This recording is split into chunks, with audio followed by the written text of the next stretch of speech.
Title: The War of the Driveway. You know that moment when you realize someone has way too much time on their hands? Yeah, that happened when my HOA president, Claire, tried to fine me for parking in my own driveway. At first, I thought it was a mistake. I had lived in this neighborhood for years without any problems. My driveway was just a regular driveway, and my car, a clean, well-maintained sedan, had been parked there countless times before. But this time was different. One morning, as I stepped outside to grab my morning paper, a bright orange envelope caught my eye. It was tucked neatly under my windshield wiper, like some kind of parking ticket. I frowned, plucked it off, and unfolded it. Notice of violation. I skimmed through the legal jargon until my eyes landed on the reason. Vehicle does not conform to community aesthetic standards. Immediate removal required. I blinked. Then I read it again. Then a third time just to make sure I wasn't hallucinating. What the hell? I muttered under my breath. My car wasn't a rust bucket. It wasn't covered in dents or weird paint jobs. It was a completely ordinary sedan, no different than it had been the day before. I knew exactly who was behind this. Claire. Claire was the self-proclaimed queen of the HOA. She took her role far too seriously, patrolling the streets with a clipboard, measuring grass with a ruler, and issuing citations for the most ridiculous things. If there was an unnecessary complaint to be made, she was the one making it. And now, apparently, she had decided that my car was an eyesore. Oh, I wasn't letting this slide. I marched over to Claire's house, violation notice still clenched in my fist. The moment she opened the door, she gave me that smug, practiced smile, the one she always wore right before ruining someone's day. "Ah," she said, crossing her arms. "I was expecting you." I held up the notice. "What is this?" Claire sighed dramatically as if she were the long-suffering protector of the neighborhood. "It has recently come to the HOA's attention that your vehicle does not meet our revised aesthetic standards." Aesthetic standards? I repeated, barely containing my disbelief. "It's a regular sedan." "It's an eyesore," she said flatly as if that explained everything. "The community is striving for a more uniform, upscale look. Cars left in driveways create clutter." I glanced around. Several other cars were parked in driveways, expensive SUVs, trucks, and even a few sports cars. "So I guess those are fine?" Claire smiled tightly. "Those vehicles complement the neighborhood's image. Yours, unfortunately, does not." I actually laughed. "You can't be serious." She didn't blink. "The fine is $25 per day until the vehicle is moved." Now, $25 a day wasn't enough to bankrupt me. But it wasn't about the money. It was about principle. Claire wasn't enforcing rules. She was making them up as she went along. And I had no intention of rolling over. I took my grievance to the HOA board, thinking I'd be able to talk some sense into them. But as I sat across from the panel of middle-aged bureaucrats, it became painfully clear that Claire had them wrapped around her finger. No matter what argument I made, they nodded along to her nonsense about aesthetic value and property values. "This isn't about my car," I said, exasperated. "This is about Claire making up rules." One of the board members gave me a helpless shrug. "The community has spoken." Oh, the community had spoken all right. And I had just decided exactly how I was going to respond. Claire wanted to play games? Fine. She thought my car was an eyesore. I was about to show her what a real eyesore looked like. I called my old friend Doug. Doug was a professional monster truck driver. His truck, a behemoth named the Dominator, was over 10 feet tall, covered in neon flame decals, and had wheels taller than most sedans. This thing wasn't just a vehicle. It was a rolling declaration of war. "Doug," I said, "how would you feel about parking your truck in my driveway for a few days?" Doug paused, then let out an amused chuckle. "What did you do now?" "It's not me. It's the HOA." "Say no more," Doug said. "I'm in." The next morning, Claire probably thought she had one. My sedan was nowhere to be seen. But then, in the distance, a deep, earth-rumbling growl echoed through the quiet suburban streets. The Dominator rounded the corner, its monstrous wheels crushing the pavement with every slow, deliberate roll. It looked absolutely ridiculous among the normal-sized houses, its oversized frame practically blocking out the sun. Doug pulled into my driveway, cut the engine, and hopped out. I stood beside him, grinning like an idiot. Claire, who had been chatting with another neighbor, turned around. Her jaw dropped. Her face turned bright red, and for a moment, I genuinely thought she might faint. She stormed over, practically shaking with rage. "What is this?" I gestured at the truck. "My new vehicle. You said my sedan was an eyesore, so I got something more fitting." This is ridiculous," she sputtered. "You cannot park that thing here." I crossed my arms. "Why not?" I checked the HOA rules. Nowhere does it say I can't park a monster truck in my driveway. "You're violating the spirit of the rules," she shrieked. "Oh, so now we're enforcing the spirit of the rules?" I smirked. "Seems a bit subjective, don't you think?" By now, a small crowd had gathered. Some neighbors were barely suppressing their laughter. Others were outright filming the scene on their phones. Claire turned to one of the HOA board members who had wandered over, looking equally stunned. "Do something." The man scratched his head. "Technically, he's not breaking any written rules." Claire looked like she was about to combust on the spot. "I'll take this to the board," she snapped. I smiled. "You do that." That night, I sat on my porch, cracking open a beer while neighbors took pictures with the Dominator. Kids climbed onto the massive wheels. Parents laughed. Claire, meanwhile, sat on her porch, arms crossed, watching the horror unfold. And I knew this war was far from over. By the next evening, word had spread through the neighborhood about the Dominator parked in my driveway. Some neighbors thought it was the funniest thing they'd ever seen. Others, mostly Claire's loyalists, were horrified. And Claire? She was seething. She wasted no time calling an emergency HOA meeting. The email she sent out was dripping with barely contained fury. Urgent HOA meeting, mandatory attendance. Topic: addressing violations against community aesthetic standards. Time: 7 p.m. Location: HOA office. Attendance required for all residents. Translation: we're going to try and make this illegal overnight. I arrived early, taking a seat near the front. Claire was already there, dressed in her usual power trip pantsuit, flanked by her most dedicated supporters. As soon as the meeting started, she stood up, gripping a folder thick with paperwork. "I'd like to start by addressing the obnoxious violation taking place on Maplewood Drive." She didn't even say my name. But everyone knew exactly who she was talking about. The presence of an oversized, disruptive vehicle has caused multiple complaints from residents, she continued, voice rising with every word. It is lowering property values and violating the spirit of our community guidelines. I raised a hand. Can we define multiple complaints?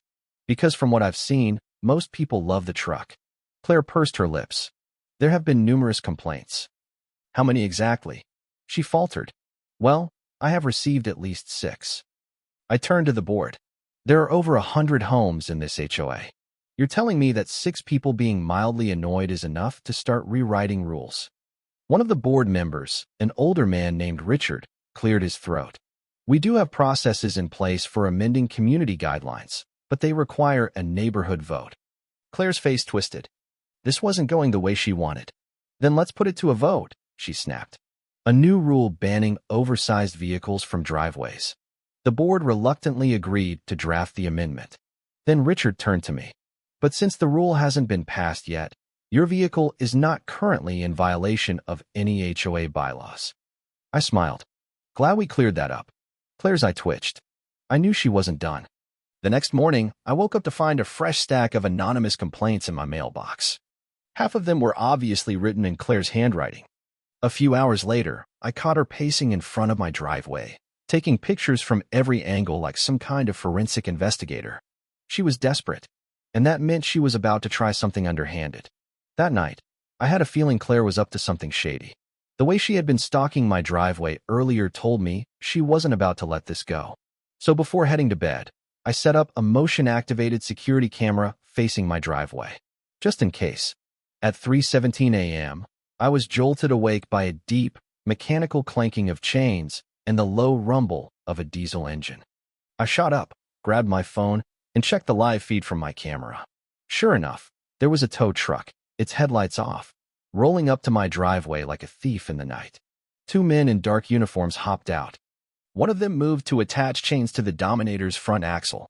Oh, hell. No. I grabbed my keys, threw on a hoodie, and bolted outside. Hey, I shouted. What the hell do you think you're doing? The 2 men froze, clearly not expecting anyone to be awake. One of them, a greasy-looking guy with a thick beard, put on a fake smile. Sir, This vehicle is in violation of HOA regulations. We were called to remove it. I narrowed my eyes. At 3 a.m.? The second guy, younger and clearly nervous, spoke up. The order came from an HOA board member. A woman named, Claire. I grinned. Bingo. Well, gentlemen, I said, pulling out my phone. I'm afraid you've just made a very big mistake. I flipped my screen around to show them the recording from my security camera. See, this is private property, and you're trespassing. Not only that, but towing a vehicle without a lawful order is considered grand theft auto in this state. The younger guy's face went pale. Wait, what? His partner hissed, shut up. I took a step forward. Now, you have two choices. You can unhook my truck, get back in yours, and pretend this never happened. Or I can call the police, hand over this footage, and let you explain to them why you're attempting an illegal repossession in the middle of the night. The two men exchanged a panicked glance. The younger one immediately started unhooking the chains. We're leaving, man. Let's go. Beard guy shot me a glare, but he knew he was caught. The tow truck sped off into the night. And I wasn't just going to let this go. By 8 a.m., my inbox was flooded. Richard, the only somewhat reasonable member of the HOA board, had sent an email marked urgent. This is completely unacceptable. The HOA never authorized these two attempts, and if Claire acted alone, she would be held accountable. Please provide any evidence you have. Oh, Richard, if only you knew. I immediately attached the security footage of Claire's goons attempting to steal the Dominator at 3 a.m. and sent it to Richard, the entire HOA board, my lawyer, and for good measure, the neighborhood Facebook group. Within minutes, the post exploded. The comments were glorious. Claire really thought she could pull a GTA heist at 3 in the morning? LMAO. This woman is unhinged. I hope she gets kicked off the HOA for this. Can we vote to evict Claire instead of the truck? By noon, Richard had called for an emergency HOA meeting, but this time, it wasn't about me. It was about Claire. The HOA meeting was packed. More people showed up than usual, many of them holding printed screenshots of Claire's failed midnight heist. Claire sat at the front, arms crossed, scowling as Richard stood up to address the room. Due to recent events, he began, clearing his throat, it has come to our attention that certain board members may have acted outside their authority. Murmurs spread through the room. One of Claire's few remaining supporters raised a hand. We don't know for sure that Claire ordered the tow. I smirked. Actually, we do. I pulled out my phone and hit play. The room went silent as Claire's voice crackled from the recording. Make sure you do it late at night. He won't be awake. Just get it out of there. Busted. Richard sighed. Claire, do you have anything to say for yourself? Claire shot up from her chair, face red. I did what was necessary to maintain order in this community. That truck is a public nuisance. Richard shook his head. Attempting an unauthorized vehicle removal is illegal, Claire, and it reflects poorly on the HOA as a whole. The murmur turned into a roar of agreement. A woman in the back shouted, we demand a vote to remove Claire from the board. A vote was held on the spot. And just like that, Claire was kicked out of the HOA. Claire didn't take her defeat well. The next morning, an anonymous email was sent to the entire neighborhood. Subject, the truth about the HOA coup against me. Message, I was unjustly removed from my position by a mob influenced by lies and slander.